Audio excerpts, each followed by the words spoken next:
दोस्तों नमस्कार, मैं जगन्नाथ गौतम सियासत हिंदुस्तान यूट्यूब चैनल पर आपका स्वागत है। दोस्तों, जैसा कि आप सब जानते हैं कि भाजपा ने उत्तर प्रदेश की राजनीति पर बहुत बारीकी से ध्यान दिया और ऐसे ऐसे छोटे छोटे गुटों, छोटे छोटे नेताओं और छोटी छोटी पार्टियों से भाजपा नेतृत्व ने उन्हें एनडीए के झंडे के नीचे लाकर अपने साथ मिलाया और उनके साथ मिलकर चुनाव लड़ा और उत्तर प्रदेश की सत्ता को कब्जाया। दोस्तों, उत्तर प्रदेश में जिन छोटे छोटे दलों के साथ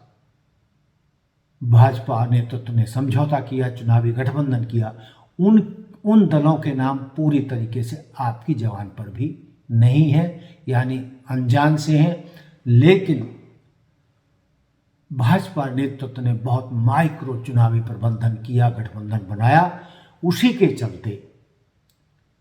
भाजपा पिछले 2 चुनाव जीतने में सफल रही और यदि इंडिया गठबंधन यानी राहुल गांधी और सपा विशेषकर नहीं चेते और उन्होंने इसी तरीके से चुनावी गठबंधन बारीकी से नहीं किए तो इंडिया गठबंधन को हार का मुंह तीसरी बार भी देखना पड़ सकता है। दोस्तों, जब भाजपा ऐसे छोटे छोटे दलों से गठबंधन करके चुनाव जीत सकती है तो राहुल गांधी इसमें क्यों चूक कर रहे हैं? हालांकि हम ये मान कर चल रहे हैं कि राहुल गांधी ने पिछले लोकसभा चुनावों के दौरान गजब की मेहनत की और देश में इंडिया गठबंधन में एक नई ऊर्जा भरी। अब कहा जा रहा है कि प्रशांत किशोर को भी उत्तर प्रदेश के चुनावों में जीत के लिए कांग्रेस में शामिल करने की बातचीत चल रही है। प्रियंका गांधी से उनकी बातचीत हो चुकी है और बताया जा रहा है कि वो राहुल गांधी के संपर्क में भी हैं। तो दोस्तों, बहुत अच्छी बात है। भाजपा की नीति पर चलते हुए छोटे छोटे नेता हों या छोटे छोटे दल हों, उन सबको मिलाकर साथ लेकर ही भाजपा यानी एनडीए को चुनावों में मात दी जा सकती है। दोस्तों, लेकिन गड़बड़ कहाँ हो रही है? कांग्रेस या राहुल गांधी उत्तर प्रदेश में क्यों फेल हो रहे हैं? उसकी वजह है कि एक पुरानी कहावत है कि घर का जोगी जोगना और आन गांव का सिद्ध। अरे भाई, जब आप प्रशांत किशोर तक को पार्टी में लाने के लिए तैयार हैं, मजबूर हैं, उनके साथ मीटिंगें कर रहे हैं, तो फिर वरुण गांधी को कांग्रेस में शामिल करने में आपको क्या दिक्कत है, क्या चिढ़ है? मेरी तो समझ से बाहर है कि या तो आप कांग्रेस के राष्ट्रीय अध्यक्ष की बात को मान नहीं रहे हैं या उनका सम्मान नहीं कर रहे हैं। ये बात मैं क्यों कह रहा हूँ? वो इसलिए कि कांग्रेस के राष्ट्रीय अध्यक्ष माननीय खड़गे जी वरुण गांधी को कांग्रेस में लाने के लिए हरी झंडी दे चुके हैं और ये भी पूरा देश जानता है कि वरुण गांधी अपनी बड़ी बहन प्रियंका गांधी के लाडले भाई हैं, उन्हें बहुत प्यार करती हैं और वक्तन फवक्तन उनकी मीटिंग होती रहती हैं या टेलीफोनिंग उनकी बातचीत चलती रहती है। यानी प्रियंका गांधी को वरुण गांधी से कोई दिक्कत नहीं है यदि वो कांग्रेस में आते हैं तो। अब सवाल ये पैदा होता है कि जब बाहरी लोगों को लाया जा रहा है तो जो नेहरू गांधी खानदान का चिराग है, नेहरू गांधी खानदान का अपना खून है और वो एक बहुत अच्छा वक्ता, ईमानदार नेता है और उत्तर प्रदेश में माँ बेटे प्रभावशाली हैं, यानी मेनका गांधी और वरुण गांधी दोनों अपनी एक हैसियत रखते हैं उत्तर प्रदेश की राजनीति में। तो फिर राहुल गांधी को अपनी चाची मेनका गांधी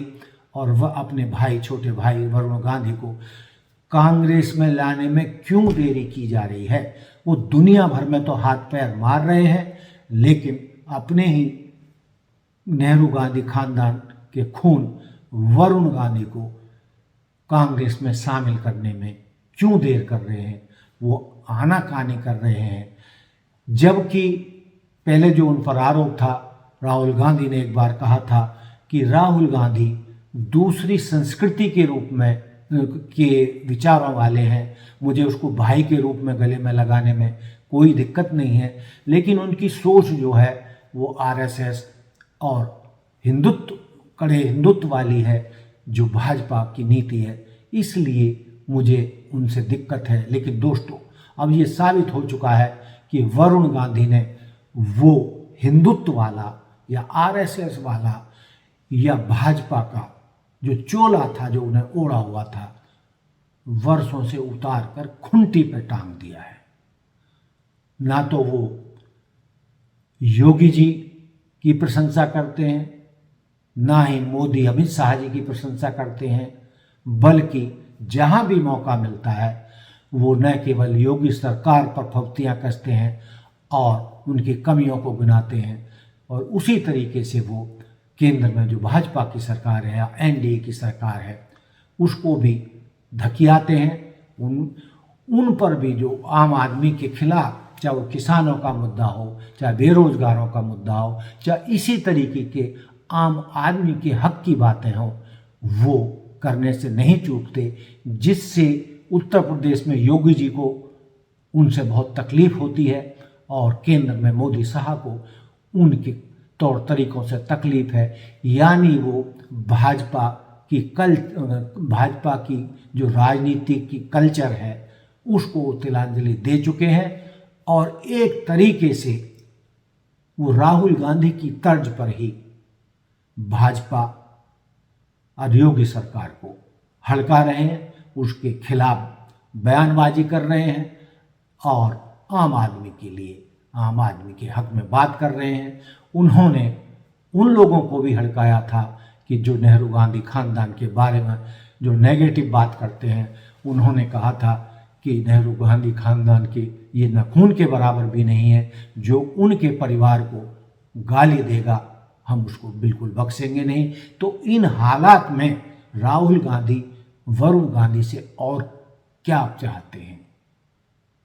उनके और कितने इम्तिहान लेना चाहते हैं? क्या उन्हें अपनी चाची, जो उनके लिए आदरणीय है, यदि वो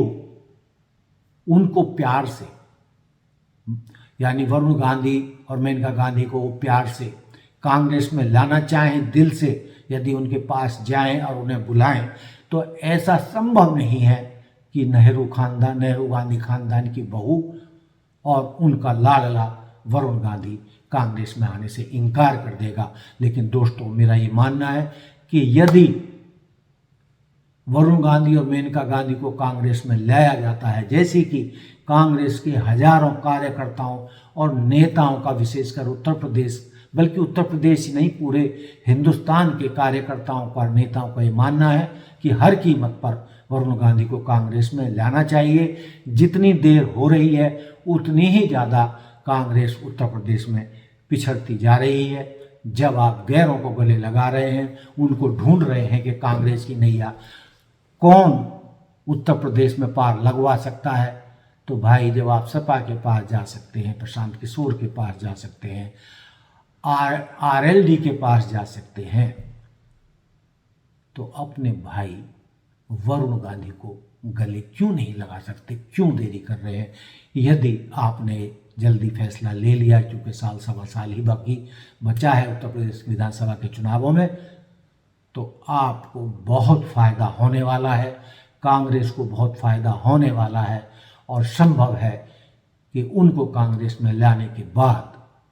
उत्तर प्रदेश में कांग्रेस और इंडिया गठबंधन एक मजबूत शक्ति के रूप में न केवल उभरे, बल्कि भाजपा को उत्तर प्रदेश की राजनीति से खदेड़ने में कामयाब हो सकती है, यदि दिल से राहुल गांधी वरुण गांधी को कांग्रेस में लाने का फैसला लें। इसके अलावा जो हम चाहते हैं, चूंकि जो कांग्रेस का 1989 तक कोर वोट बैंक रहा, जिससे वो आज़ादी के बाद से उत्तर प्रदेश में 1989 तक सत्ता में रही, तो उसके लिए दलित, मुस्लिम, ब्राह्मण का जो त्रिकोण था, और उसमें पिछड़े आदिवासी भी शामिल थे, इन सारे वर्गों को राहुल गांधी या उनके नेताओं को इन वर्गों को साथ ले आने में कामयाब होते हैं। और जैसा कि सब जानते हैं मैंने कि बहन मायावती और आदरणीय सोनिया गांधी जी की राजनीतिक केमिस्ट्री बहुत आपस में अच्छी है। यदि बहन मायावती को भी साथ में लाया जाए तो कोई कारण नहीं बनता है कि अगला विधानसभा चुनाव राहुल गांधी और उनके सहयोगी यानी इंडिया गठबंधन चुनाव ना जीत सके।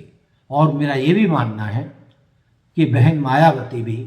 अब हालातों से ऊब चुकी हैं, और यदि दिल से कांग्रेस नेतृत्व तो चाहेगा तो बहन मायावती इंडिया गठबंधन में शामिल हो जाएंगी। दोस्तों, जैसा कि मैंने शुरू में कहा कि कांग्रेस ने पिछले लोकसभा चुनाव में जो 2024 में हुए, सपा के साथ मिलकर अच्छा प्रदर्शन किया और दोनों ने मिलकर भाजपा से ज़्यादा सीटें जीती, यानी सपा ने 37 तो कांग्रेस ने 43 सीटें भी जीती, यानी भाजपा से 10 सीटें उन्होंने लोकसभा की ज़्यादा हड़प ली। और खुशी की बात यह है कि वर्षों बाद कांग्रेस को उत्तर प्रदेश में 9.46% वोट मिले, सपा को 33.59 वोट मिले, 29% वोट मिले। और मैं इसके साथ एक बात और भूल गया, वो ये कि अभी आपने पिछले दिनों देखा होगा कि चर्चा चली थी कि बहन मायावती ने सोनिया गांधी जी के जन्मदिन पर उनको बधाई दी, एक्स पर बधाई दी, और कहा जाता है उन्होंने फोन पर भी सोनिया गांधी जी को जन्मदिन की बधाई दी। और सब जानते हैं कि बहन मायावती और सोनिया गांधी की केमिस्ट्री बहुत अच्छी है, उनके आपस में बहुत संबंध अच्छे हैं। और यदि राहुल गांधी, मैं ये कहना चाहता हूं कि राजनीति में असंभव कुछ भी नहीं है, और मैं एक कहावत का जहाँ सहारा लेना चाह रहा हूं, लेकिन उसको गलत संदर्भ में न लिया जाए कि वक्त आने पर गधे को भी बाप बनाया जाता है। अपना काम निकालने के लिए आदमी को कई ऐसे फैसले भी लेने पड़ते हैं जो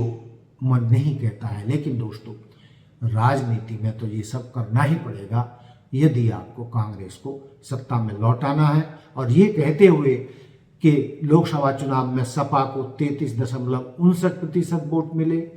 कांग्रेस को 9.46% वोट मिले, और बसपा को 9.39% वोट मिले, और ये सारे वोट मिलकर लगभग 50% वोट बैठते हैं, जबकि भाजपा को पिछले लोकसभा चुनावों में मात्र 41.37% वोट मिले। और यदि इनमें जो और भी साथी थे, चाहे आरएलडी था या जो भी था, उनको भी, उनके वोटों को भी शामिल कर लिया जाए तो ये वोट प्रतिशत उत्तर प्रदेश में 50% से भी ऊपर चला जाता है। तो मैं नहीं समझता कि यदि सोनिया गांधी जी और राहुल गांधी और खड़गे जी और प्रियंका गांधी अपने दिल के सारे मैल निकालकर वरुण गांधी और मेनका गांधी को कांग्रेस में शामिल करें तो इनका गुणात्मक रिजल्ट मिलेगा। ये नहीं कि भाई वो कितनी सीटें जितवा देंगे, लेकिन मेनका गांधी, वरुण गांधी को भाजपा के चंगुल से निकालना और गांधी सर नेम का जो उपयोग करके वो कांग्रेस को नुकसान पहुंचा रहे हैं, वो जो है इन दोनों को कांग्रेस में शामिल करने पर फायदा नहीं रहेगा कि उन्होंने गांधी परिवार को तोड़कर जो कांग्रेस को नुकसान पहुंचाया उसको राहुल गांधी को समझना होगा। और